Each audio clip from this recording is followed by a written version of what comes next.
Guys আসসালামু আলাইকুম। আশা করি সবাই ভালো আছেন, আমরাও ভালো আছি। তো আজকে এসে পড়লাম নতুন একটা ভিডিও নিয়ে। আর এই ভিডিওতে আপনাদের সাথে আমরা শেয়ার করব তাল দিয়ে খুব মজাদার একটি কেক। আর এই তাল দিয়ে খুব মজাদার কেকটি আপনারা খুব সহজেই বানিয়ে ফেলতে পারবেন। প্রথমে আপনারা দেখলেন আমরা কিছু কাঠবাদাম কেটে নিয়েছি। আর এরপর আমরা এখানে দিয়ে দেবো 1 কাপ আটা, কাপ ময়দার একটা ইনো দিয়ে খুব সুন্দর তালের কেক তৈরি করতে পারবেন। এই কেকটা অনেক মজাদার আর সুস্বাদু, পুরো ফ্যামিলি মিলে কেকটা খেতে পারবেন। তো গাইস আটাটাকে চেলে নেব। চেলে নেওয়ার পর এখানে আমরা একটা ইনো দিয়ে দিয়েছি। তো গাইস এরপর আমরা দিয়ে দিব স্বাদ মতো লবণ, এরপর দিয়ে দিব পরিমাণ মতো চিনি, এরপর আমরা এখানে দিয়ে দিব পরিমাণ মতো তাল। তো গাইস এই কেকে তালের ফ্লেভারটা যে কি ভালো আসে কি বলবো। আশা করতেছি আপনারা সবাই বাসায় একবার হলেও ট্রাই করবেন, কারণ একবার যদি বাসায় ট্রাই করেন তাহলে বারবার খেতে চাইবেন। এত মজাদার এই কেকটি। এই কেকটি সবারই ভালো লাগবে, ছোট থেকে বড়। আর খুব সহজেই বানিয়ে ফেলতে পারবেন মাত্র 1 কাপ আটা আর ইনো দিয়ে। তো গাইস এরপর এটাকে খুব ভালো করে মিশিয়ে নিতে হবে। তো গাইস দেখতেছেন এটা খুব ভালো হয়ে মিশিয়ে গেছে। এটা খুব ভালো করে মিশিয়ে নিতে হবে, তাহলে কেকটা আরো বেশি ভালো হবে। খুব সহজে বানিয়ে ফেলতে পারবেন এই কেকটি।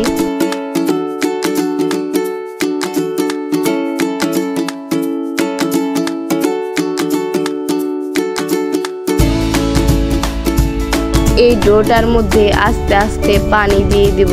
আর পানি দেওয়ার পর এটাকে খুব ভালো করে মিশিয়ে নিতে হবে।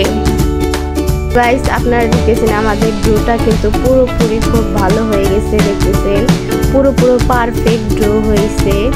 আর এখানে আমরা কোনো বেকিং পেপার ব্যবহার করব না, এখানে আমরা কলা পাতা ব্যবহার করব। তো গাইস আমাদের টিফিন কারির বাটির সাইজে কলা পাতাটা কেটে নিতেছি আমরা। তো গাইস ডোটা যদি পারফেক্ট হয় তাহলে কেকটাও কিন্তু পুরোপুরি পারফেক্ট হবে। তো গাইস ডোটা পুরোপুরি তৈরি হওয়ার পর এখানে আমরা তালের ডোটা দিয়ে দেব। গাইস বাটির মধ্যে প্রথমে আমরা কিছু তেল ব্রাশ করে দেব। আর তেলটা ভালো করে ব্রাশ করে দিতে হবে চারিদিকে। এরপর আমরা এখানে কলা পাতাটা বসিয়ে দেব। এরপর আমরা এখানে ডোটা ঢেলে দেব।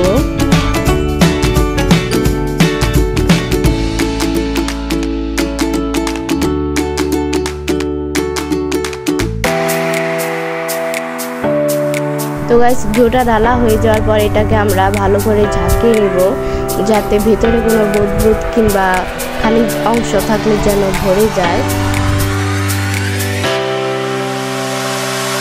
তো গাইস এরপর আমরা গ্যাসের মধ্যে একটা তাওয়া বসিয়ে দিয়েছি। আর তাওয়ার মধ্যে কিছু পরিমাণ বালি দিয়ে দিব। তো গাইস খুব ভালো করে তাওয়াটার বালি কিন্তু আমরা চারিদিকে ছড়িয়ে দিতেছি। তো গাইস এরপর আমরা একটা টুথপিক দিয়ে ভালো করে নাড়াচাড়া দিয়ে দেব।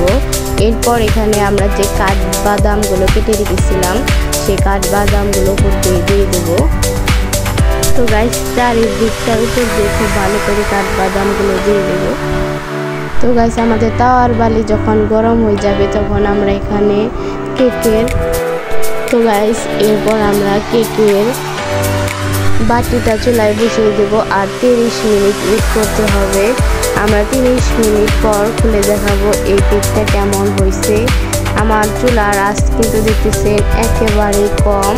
চুলার আঁচটা আপনারা ওইভাবে কমিয়ে দেবেন। তো গাইস প্রায় 30 মিনিট পর কেকটা খুলে দেখাচ্ছি আপনাদের।